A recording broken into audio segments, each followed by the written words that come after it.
It was March 30th, 2020. That was the debut of the Backshed for the first time ever. And here we are, 100 episodes later.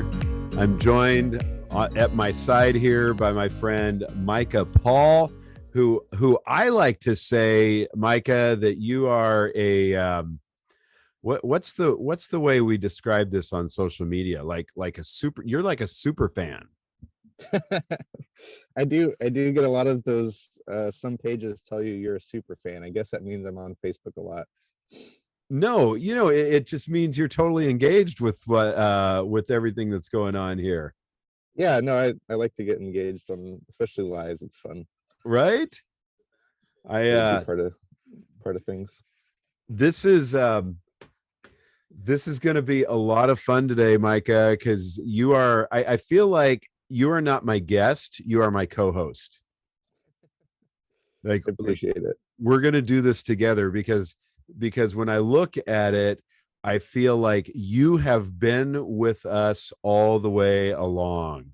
I look at Angie Bessenbacher commenting right now. I'm like, Angie, you have been with us all the way along. Donna, you have been with us all the way along. Yep. Barb, you joined us in the last several months, and we're glad to have you here. But this is a 2-year, and I hesitate to use the word celebration. But let me read the caption I wrote for this morning. Okay. I think this will be a fun way to do it.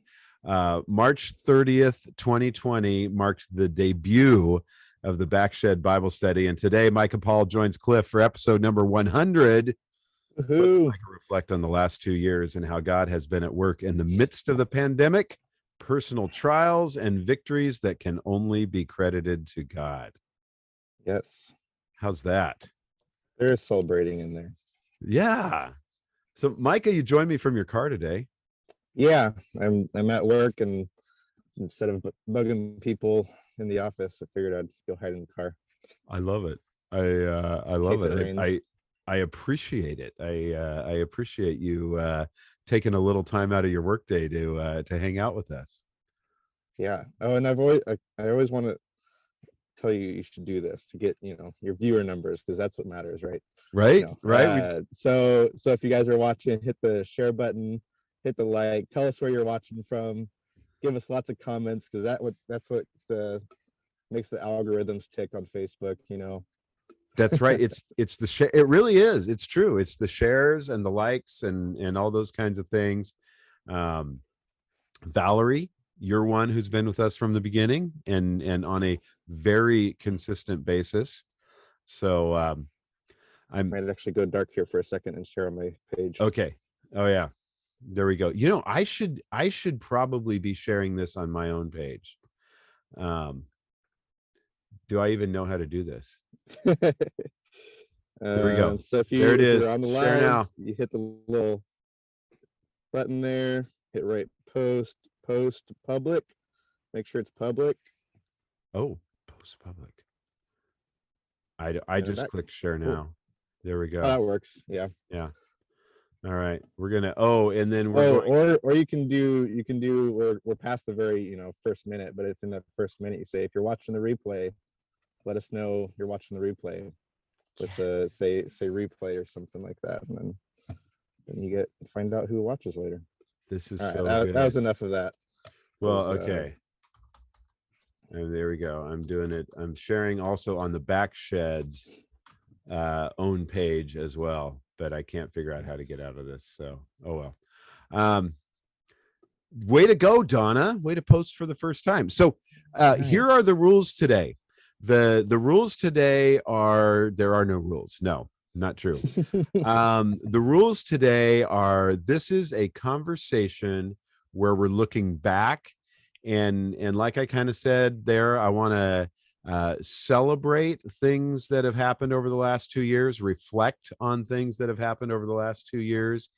Maybe there was some episode of Backshed over the last 2 years that just jumped out at you and you remember that and want to want to let people know about that. So we will definitely take viewer comments along the way, and I'm going to throw one out there to all of you as well. If you want to join us live, and I mean, like, if you would like to be an in-studio guest today, and you are a legitimate person who I know, you tell me and I will send you the Zoom link and we will bring you in live on the Zoom portion. Okay, so you can be Micah's and my guest. Does that sound like a plan? Like it. You have to have Zoom. You got to be able to use Zoom and have the camera. Okay, so it's the rule is there are no rules today, but if you're a spammer, not going to happen. So let's go through the timeline then real quick. So March, 2020, everything hit, and the church shut, went to digital. March 15th, yeah. Okay. First was our March first 30th. online service, yeah. That was significant. And then March 30th was you picked up with this backshed thing. Yeah, we went to we had a meeting that next week, and we just started looking, okay, what are things that we can do even if the front doors of the church are closed? Like, how can we as a church staff and that, like, minister to people in our church in the midst of a lockdown for 2 weeks, right? As I alluded to yesterday from the platform, 2 weeks to slow the spread. Didn't we say ahead of time I wasn't going to say that today? Yeah, we agreed we wouldn't say that. All right. So you started the backshed. I think you started just on your own, right? Yep. Doing Bible studies, and then you started bringing on guests. We started doing Bible studies. I brought Rick Weber was their first guest, which Rick was our district minister for the North American Baptist Conference here for NorCal. And so Rick got on here, and then I think a little later I had Alicia Luna, who came on and, like, talked about counseling and, like, how do you cope with hard times and depression and things like that, which was really cool. I think she was our second guest, and we just kept going. Yeah, and then at some point you started. We did the front lawn services. I got to tell you a really funny story. The opening day on that March 15th Sunday, when we did our first online service, we had recorded the whole service ahead of time, but we were just learning how to broadcast a service, right? And we were using this really cheap software that was free. And we had no clue how to use it. And our poor guy that was doing it was doing all he could, but I think we were doing our service at 9 maybe, and it was pouring rain outside, and I had gone out to stand in the parking lot to tell people not to come, like, there's no church today. But 9 o'clock hits and the live feed didn't go up, like the sermon, whatever it was, the service that we had recorded ahead of time did not show up on Facebook Live. And so I took my phone and put it at the end of a selfie stick in the parking lot, and Luke wasn't here yet, and I just started going live from the parking lot in a rainstorm underneath a little shelter, and started giving the sermon that I had done a few days earlier for the recording. And then about 5 minutes into the sermon, I get a text saying, "Hey, the feed works now." And anyway, that was week number 1 of going online. That was pretty fun. Sherry remembers that. Thank you, Sherry. It was an adventure. But yeah, so Micah, yeah, you were part of you watched that. Hello there. That whole timeline. Like we we had this period of time where the church was closed, and then you had this short period where we were able to reopen in like at the end of May into June. And so we came back indoors, and we were all separated all over the place. We had created multiple venues where we could have so we wouldn't have too many people in every room. We were all freaked out about that. And so I think we had 4 feeds going on at the same time and we would just watch the video, right? Right. That was already recorded. It was kind of crazy. Yeah, I don't think we got to go to one of those. We did the lawn because we had, a kid running around. Yeah. It was easier to have a kid running around when there's cars in the background making noise. It was kind of actually fun. I kind of enjoyed the lawn for a brief moment. It was.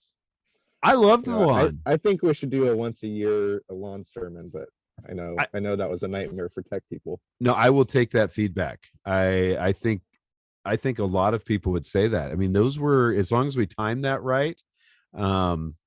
Not in the middle of the smoky season. Right. Now, the smoke was indeed something else. But yeah, I love. I mean, so many people. It was just kind of reminiscent of the old days when churches just kind of. You know what it reminded me of, Micah? It reminded me of those trips to Mexicali that you and I went on. Yep. Right. And you'd have your service going on, you'd have your kids running around over here, right, and all the distractions around you. And yet, the gospel is still preached, and people are worshiping together, and you're bringing your lawn chairs and all that. It was so good. Yeah. What was that like for you guys? Like early pandemic, you were working. Did you just start working from home? Like, what was the story? Working from home. I remember that first, week. I was at a bigger company at the time, pretty big company, and so they had a lot of technical issues. Actually, I just remember working late nights to try to make up for a few hours of IT problems, and it was yeah. I worked in the living room with kid. Oh, I think what was that before Henry? So yeah, it was just one kid running around, but it was cool because you got to go on walks and do things when you work from home that you don't get to do when you work in an office. And it was chaotic because you're stuck in one place, and then it was just, life was hard, but it was, had all of its own fun things. Well, do you remember, like, I don't know what your neighborhood was like, but like in our neighborhood, suddenly, you see all the people that are out walking. Yeah. And I'm like, I didn't know those people lived in our neighborhood. I didn't know that, like, I've never seen these people before. Right. And there was just this people walking. Yeah. And there was this cool kind of feel like, hey, we're all in this together. We're going to get through this together. At the time, like, none of us were angry at each other about like that anything. Yeah.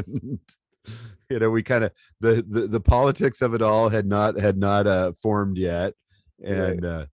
None of us had conclusions about where it was all coming from or going to end up. And it was kind of cool. I set up an office in my shed.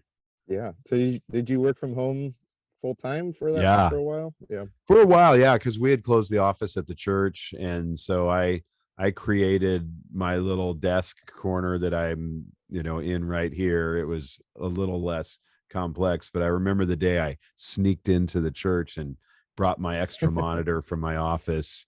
I'm like, I hope I don't get near anybody and like expose somebody to some disease I have no clue about. Yep.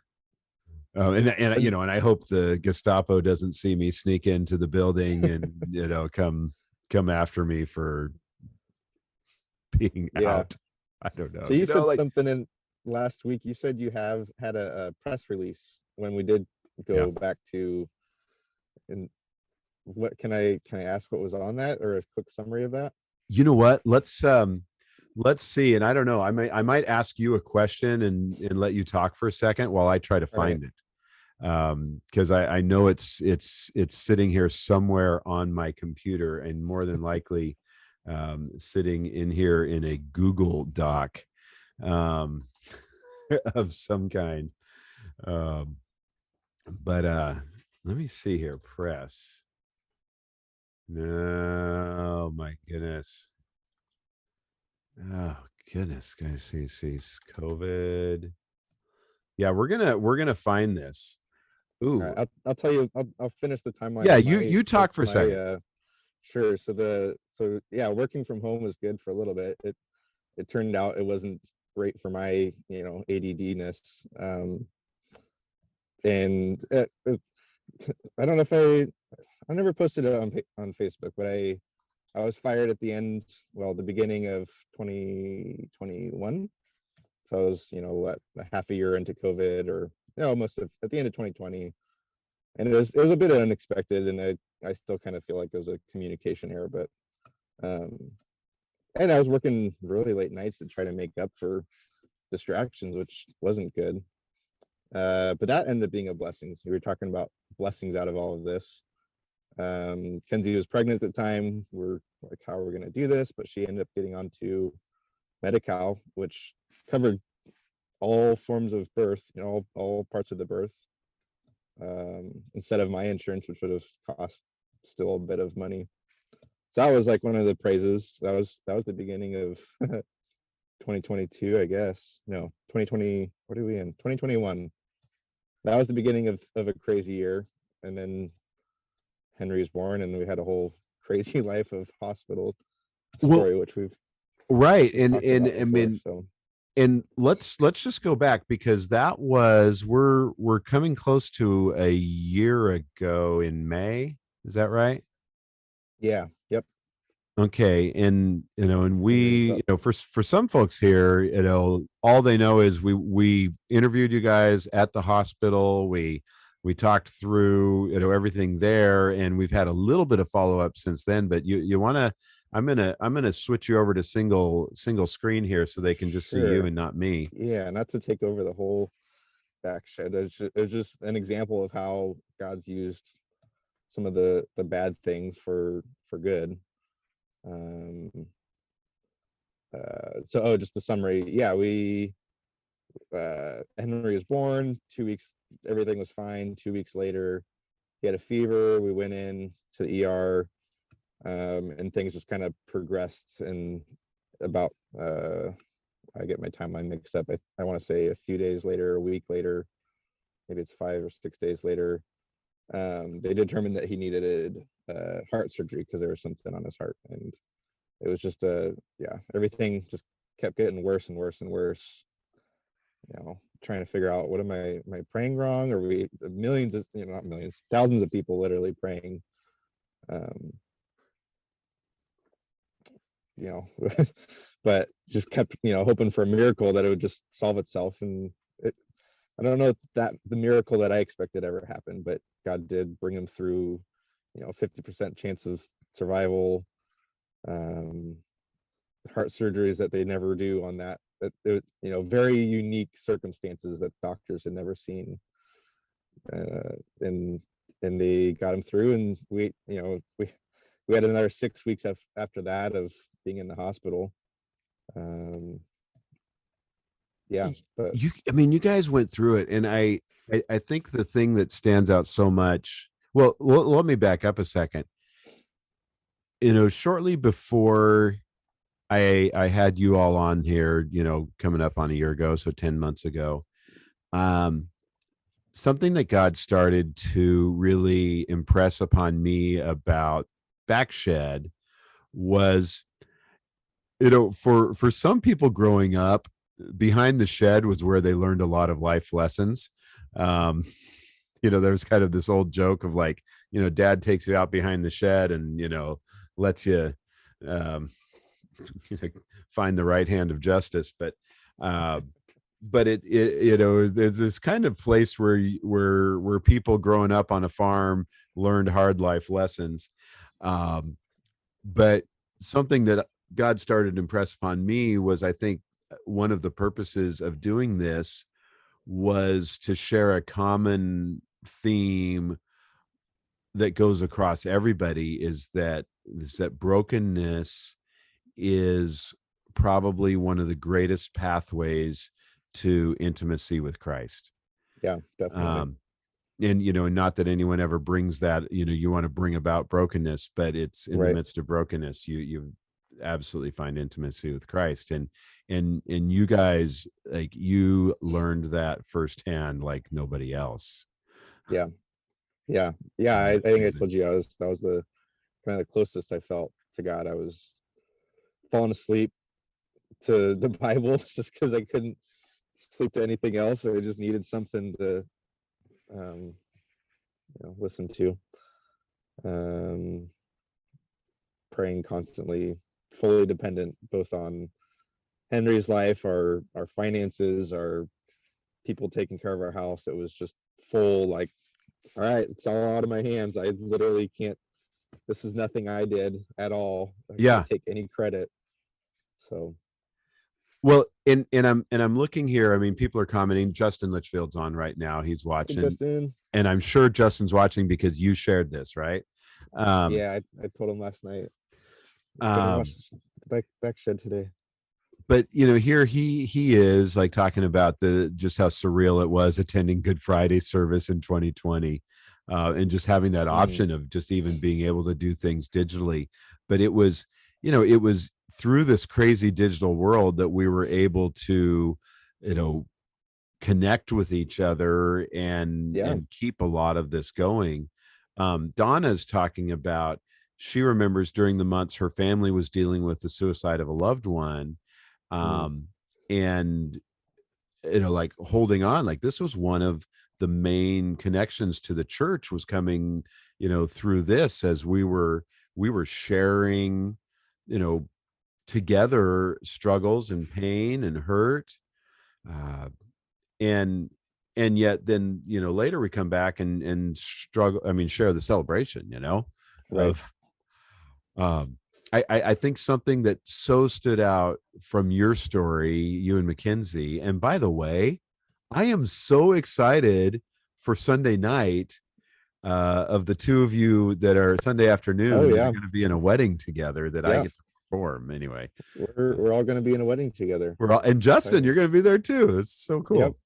Um, but Micah, like, the thing that totally stands out to me the most is how much you have celebrated the body of Christ, coming Mm. together in the midst of your hard times. Like, can you talk Mm-hmm. about that a little more? Um yeah, I've told you multiple times. We're so thankful for the church, and it's like the big church, or it's small church too, but Yeah. both of which we were in the hospital for almost 2 months, and unable to take care of our house, unable to do a lot of things, and people showed up with food. They sent us gift cards for food. People, I remember that night before surgery, we looked out the window, and in the parking lot there was several ladies of closer to Kenzie, but out there praying. And I'm trying not to cry too much here, No, you can. keeping the tears back. You can And cry in the I shed. remember that just for Kenzie, that was huge. I Oh, it's remember that being huge. huge. And every other time that people came out and prayed with us. And Well, those um, those mops moms were amazing. I think that's a lot of who those were that were yeah, showing up, right? yep. And even I told you afterwards, I'm thankful that I go to a church uh, with older generations in it, because we were back, and we were just exhausted at some point from trying to get back into having two kids in our house. And we were we were breaking down, and like I was like, I don't know who to call. I don't want to bug this young person. I don't want to bug that young person right now. And we're like, oh, Bill and Diana are right down the street. They're retired and have time, and they showed up. It was like, this is why you got to have that multi-generational Right. thing going on, because everybody's in a different stage of life and can do different things to help each other. And Well, I even look at, like April and I are in a unique situation. I don't know how unique it is, but we're in a spot where all of our relatives are far away. So the closest grandma and grandpa is 3 hours away, and to have babysitting for a night out or anything like that is next to impossible. Mm-hmm. And yet I look at Randy and Terry Pells, and like Randy and Terry kind of adopted us and go, we'd love to be surrogate grandparents to your kids and give you the ability to get out and like have a healthy marriage, which a couple of years ago that was super key, because like we didn't have any kids that were old enough to babysit the younger kids. Now we do, and poor Peter is like, he's too good at what he does. I don't tell him I said that. But he does such a good job watching the younger ones. Like, okay, I don't have to pay a babysitter anymore. And but Randy and Terry would like bring pizza over and like hang out with our kids. April and I were able to go out to dinner. Like, that's what I love about a intergenerational church, right there. Yep. Right. Yep. So, old people. Document. Old people. I'm going to say it right now. We don't want to push you aside. You're part of the church. No. Young people are part of the church. Everyone's part of the church. Need them all. And by the way, you're not old. You're seasoned. Okay. You want to hear the document? I found it. Yeah. Okay. So I carried this around in my back pocket for probably 3 months because on November 13th, we went back indoors. And it was a move we made that was against the county guidelines. I'm going to call them guidelines right now. Some people use that other word called mandates, but actually that's in the document. So this was what I wrote, and our elders, I wrote this document. Our elders read it. They gave a few ideas, and but for the most part, they rubber stamped it. But here it is. You guys ready? Sunrise Community Church has remained diligent in following state and county mandates and guidelines regarding the prevention of the spread of COVID-19. We have carefully followed CDC guidelines in regard to cleanliness, sanitization, big word, social distancing, entry and egress, registration, and limitations on attendance related to capacity. That was a mouthful in that sentence. Since March 2020, we have also continually made available online services for all, especially for those who are more vulnerable or at risk in our church family. Over the past 9 months, we have witnessed firsthand an increase in the number of people who have experienced economic hardship, emotional pain, and depression. These factors lead us to believe firmly that the church is and I put in quotes, an essential part of the community, and thus should remain open. We believe that there is a biblical mandate for Christians to obey the governing authorities, Romans 13:1. However, we also believe that when the governing authority contradicts the authority of God, our mandate is to follow God's law. In this case, the Bible very clearly calls Christians to not give up meeting together, Hebrews 10:25. With all of this in mind, we choose to continue meeting together in person while following CDC guidelines. We also strongly recommend that those who are at risk or are concerned about the risk of meeting in person remain home and participate in our online services. Nicely worded. And that's what I carried in my pocket just in case the news truck showed up. Never had to use. Praise the Lord. Because they wouldn't have. They would have asked you some other dumb question. They would have something. But. Yeah.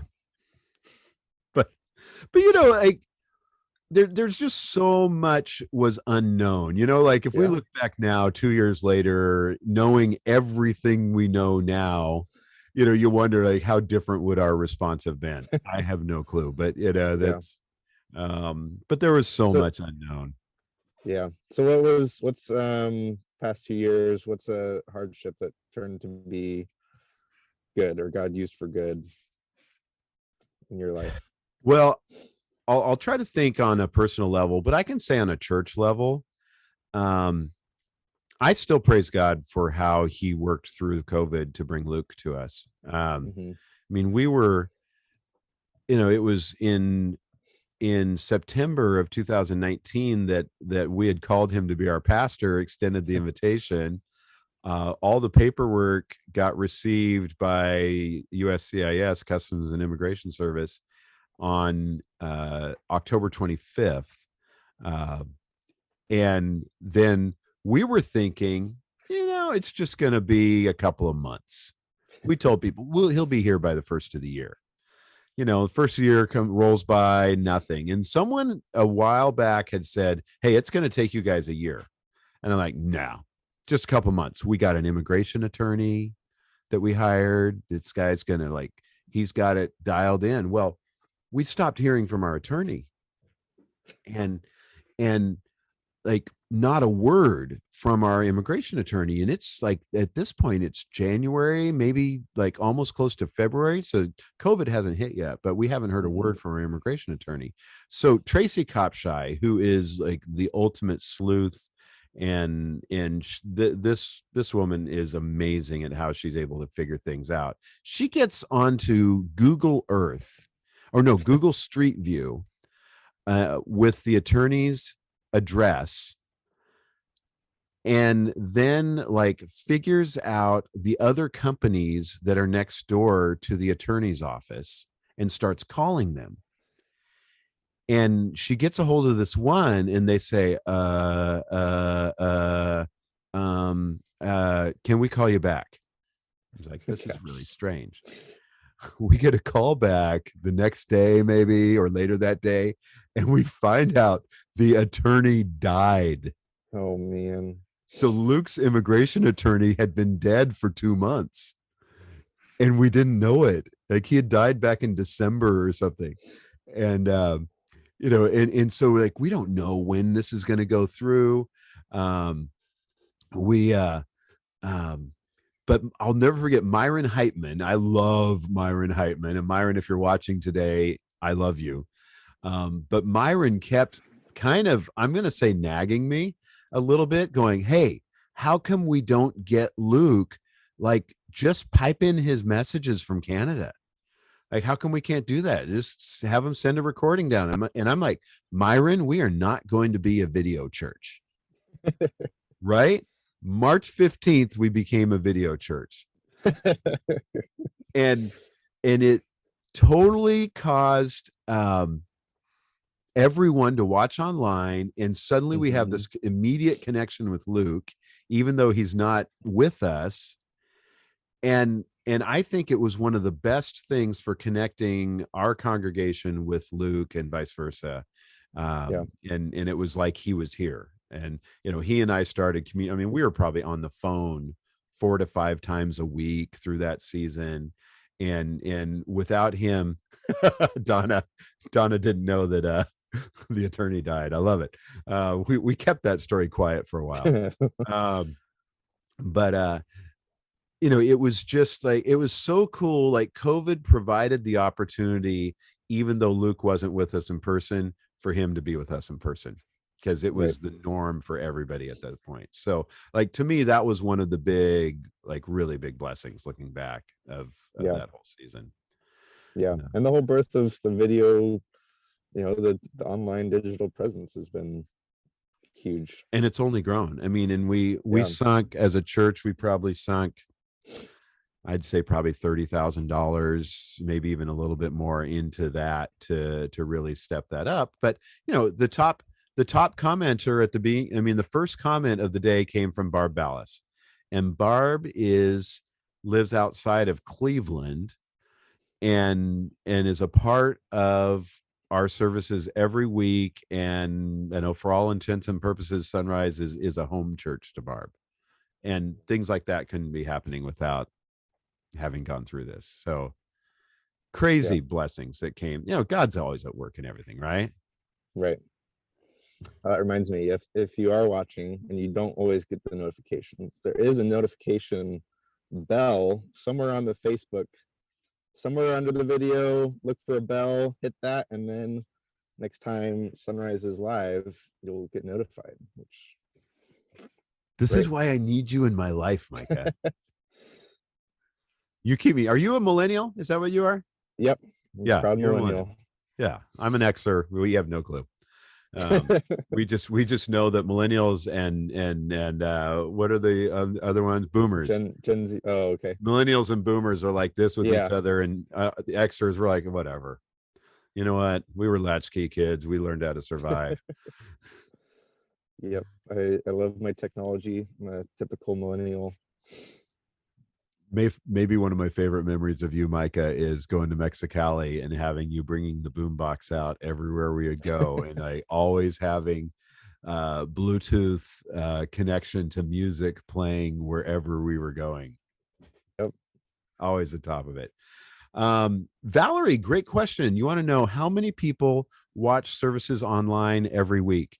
We've kind of developed you just develop a way of creating a metric where it's your best estimate. And I've learned this through paying attention to how some other churches count it and some other ministries, because you never know how many people are watching when, on a Sunday morning at any given time, we'll typically have right around between 30 and 50, what it says, people that are watching. Usually I am two of those because I have both YouTube and Facebook going at the same time as I'm sitting in the back of the church. But the metric that we've created, and I think it's decently accurate, is by the end of the week, a week later, we believe that about 200 people will have viewed one of our services. So that's the rough estimate of how many people are watching online. And sometimes if it's underneath a 1 minute view, less than a 1 minute view, we won't count it as a view. But if it's over a minute, we count it as a view. We think that they're engaging with it. So that's how we do that. Yeah, great question. Love you guys. Pushed us into the streaming age, Melanie. That's right. Locked us in there, and here we are. We're stuck. We can't get out. Nor do we want to. But let me throw another one at you, though. This is something every single membership class we do now, probably half the people that come to the class say, we watched online for about 3 months, and then we decided to start coming in person. So cool. And that tells us it's the entry door to the church. It's the new church lobby is the online service. But we don't want it to be the end. So that's the side where we initially started talking about the online service being its own campus. And so we have our online campus. And the more we started thinking about it, the more I went, no, we really want it to be the lobby and the entryway rather than an end in and of itself. And we have some people out of town like Barb and a few others that it is their one, their sole connection to Sunrise. But in general, we're just wanting it to be the entryway, which is why I started doing the pre-show. So to kind of help people connect a little more with who we are and what we do. Good questions, people. So Micah, let's think here for a second. Oh, I know. You've been volunteering with us. I have. Yesterday morning in first service, I sat behind you the whole morning. I kept hearing something thump behind me. I was like, oh, it's Cliff. Yep, no, that was me.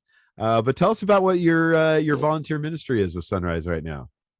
Yeah, I get to be behind the camera now. Just started that a couple months ago.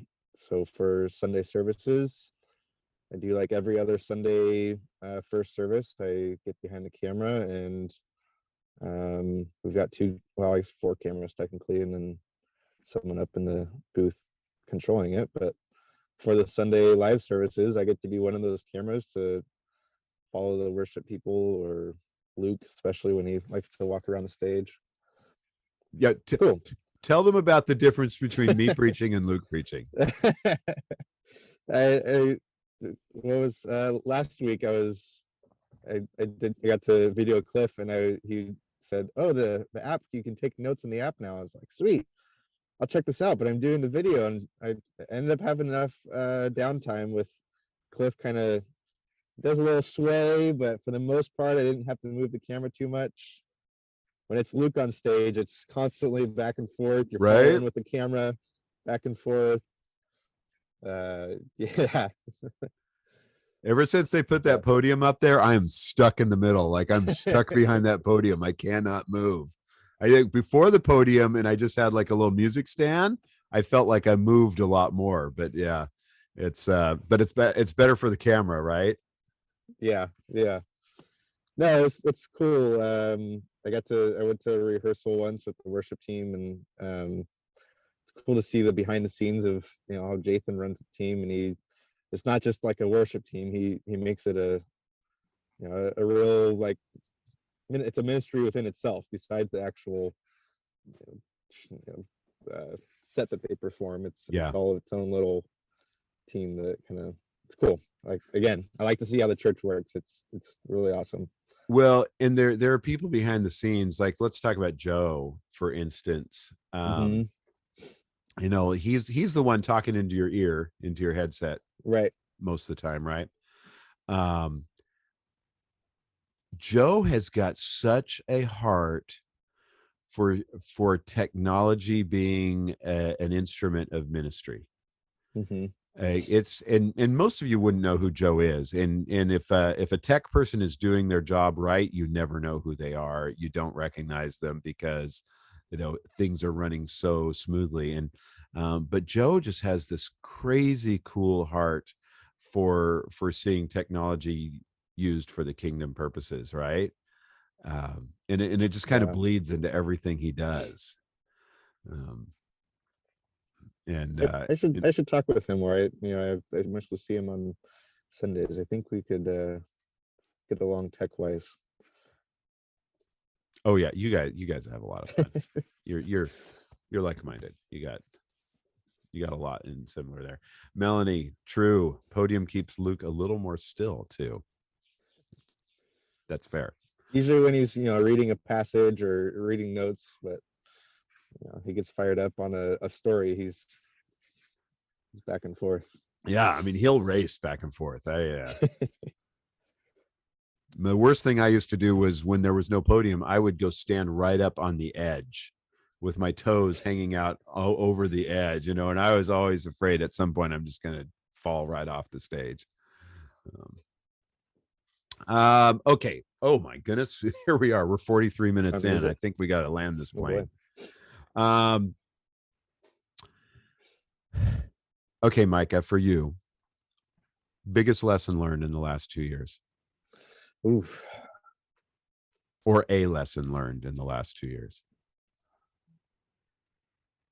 On the spot, I know. Biggest lesson learned.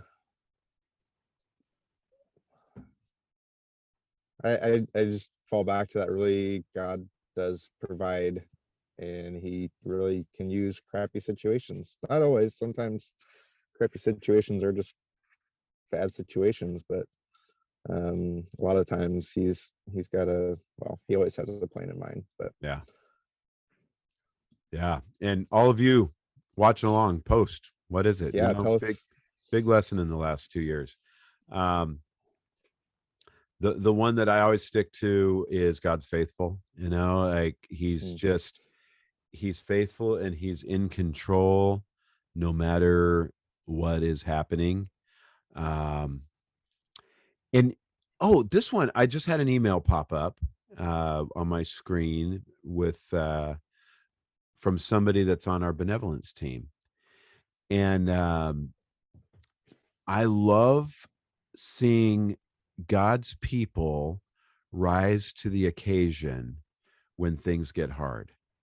And really stick and trust in God. Our giving to the benevolence fund in the last 2 years has been, as a proportion of giving in our church, has been very high. And there has not been a moment when the benevolence fund, we were worried that we were going to have enough money to give away to people that had need. Like, it was so cool how many people are like, let me know. We want to be sure that there are no needs. If somebody lost their job, we got money. We want to be sure that, that they're going to be taken care of. And it was just amazing to watch people rise to the occasion. God really motivated his people through all of this. So that was one of the big things that got impressed on me in these last 2 years. Donna says sometimes it takes longer to see the blessings from God, sometimes years, but he does have a plan. Indeed. How's Henry doing? He's good. He's cute. He's crawling around, crawls really fast now. He gets up and climbs up on things. I can't say we're out of the woods health wise. We have some things we're still figuring out, but I would say in comparison, really great. Awesome. Yeah, that's, I mean, with everything you've gone through, and I think that reminds me so much, and I love Sherry. Oh my goodness, so many people making some great comments here. Whatever you do, when God carries someone through a situation like he did with the Pauls, Sherry lost her dad this last year, just a rough journey there. Let us not give up in reaching out to these people, in loving people that have gone through trials and tragedy. That sometimes that initial bump where everyone jumps in and gets behind you is amazing, but 6 months later, where are people? In 6 months later, you still 10 months later, you still have there are things going on, so let us not grow weary in giving and in loving on people, in supporting and encouraging, praying for the Pauls, praying for Sherry. I love it. Sharon says, pandemic was crappy, but a lot of good has come out of it. Like the Backshed Bible Study. Yep. Oh man, Micah, this has been a joy to have you. Great. Thanks for sneaking out of the office for a few minutes. You want to close us in prayer? Sure. I'd love it. All right, God, we just come before you. We thank you for all that you've done amidst all of the bad in this world. You give us hope. You give us, you provide for us. You bring us together in these communities and even online like this. God, I thank you for Cliff. Thank you for the Backshed. Just a little short time each week that we get to talk about the Bible or what you're doing in our lives. God, I just pray over all those people that are watching right now and the things that they're remembering and that you're bringing to mind.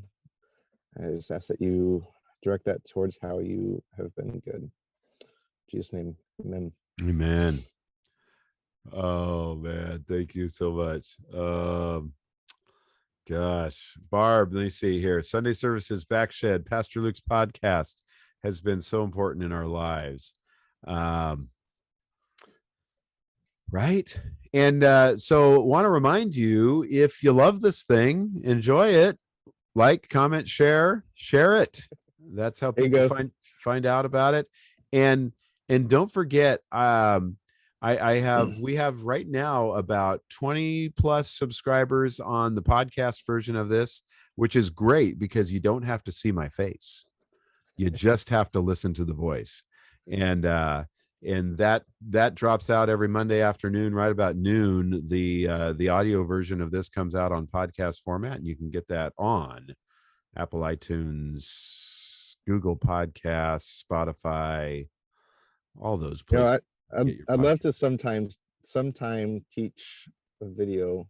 You could get a podcast to wake you up in the morning if you've got it like a Google Home or an Amazon, one of those things. I used to do that with the Bible, although I'd mostly sleep through it. But you can have it wake up and say good morning, and then just start playing Pastor Luke or Pastor Cliff. Or I think you could say, Alexa, wake me up with the Backshed Bible Study podcast at 6:30. Ooh, I did not know that. I don't do Amazon, but I mean, I think you can do that. That is nifty. Google takes a little bit more work to get it done. But Of course, Donna says she wants to see my face. Thank you. Thank you, all of you kind people, for being happy to see my face. I've got a little thing here on my camera that can really mess with a lot of it. So, if you want my face to look like that, anyway, there's sorry, I've digressed. Hey, does anyone want to see what it looks like in here? Ooh. I believe that I have a way that I can show you all. Let's see. Oh no, that's terrible. Here's my view right now. It's starting to rain up in Auburn. Oh goodness gracious. Anyway, this is I have this is a fun setup, but all right. All right. You guys, love you so much. Micah, I am so grateful for you, for your friendship over these last 8 years, watching God just grow you up and get you married to an amazing woman. Thank you for your investment into the couple that we are marrying in this world on Sunday. You had a big impact on them, and both of you have, and you have a great impact on our church body. I mean, you two, you four, truly are just a gift to our church, and so grateful for you. Valerie, Donna, Sharon, Sherry, Barb, Angie, who did I miss? D. Kurtz is here. Golly, Justin, all of our dear friends, thank you for being a part of this. We love you. This was episode number 100 of the Back Shed. We'll be back for 101 next week, starting our 3rd year in the shed. Oh man, that's awesome. I love it. All right, I guess this is the point where I push stop live stream. We see you next week. God bless you all. See you later.